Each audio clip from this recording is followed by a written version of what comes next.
Little is known about the life of Juan Diego before his conversion, but tradition and archaeological and iconographical sources, along with the most important and oldest indigenous document on the event of Guadalupe, El Nicanmopohua, written in Nahuatl with Latin characters, 1556, by the indigenous writer Antonio Valeriano, gives some information on the life of the saint and the apparitions.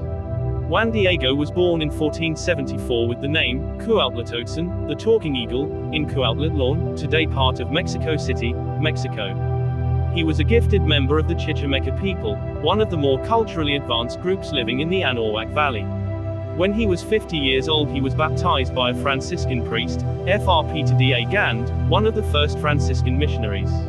On the 9th of December 1531, when Juan Diego was on his way to morning mass, the Blessed Mother appeared to him on Tepeyac Hill, the outskirts of what is now Mexico City. She asked him to go to the bishop and to request in her name that a shrine be built at Tepeyac, where she promised to pour out her grace upon those who invoked her. The bishop, who did not believe Juan Diego, asked for a sign to prove that the apparition was true. On the 12th of December, Juan Diego returned to Tepeyac. Here, the Blessed Mother told him to climb the hill and to pick the flowers that he would find in bloom.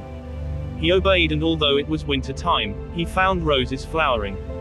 He gathered the flowers and took them to Our Lady, who carefully placed them in his mantle and told him to take them to the bishop as proof.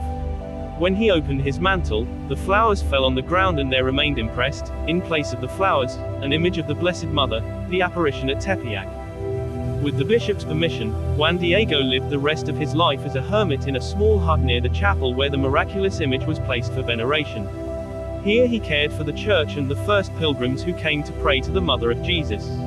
Much deeper than the exterior grace of having been chosen as Our Lady's messenger, Juan Diego received the grace of interior enlightenment, and from that moment, he began a life dedicated to prayer and the practice of virtue and boundless love of God and neighbor. He remained poor, simple, humble and devoted to the Eucharist. He spent the next 17 years traveling throughout central Mexico, bringing others to the faith and delivering Guadalupe's message that Mary loves us and wants to help us. He died in 1548 and was buried in the first chapel dedicated to the Virgin of Guadalupe.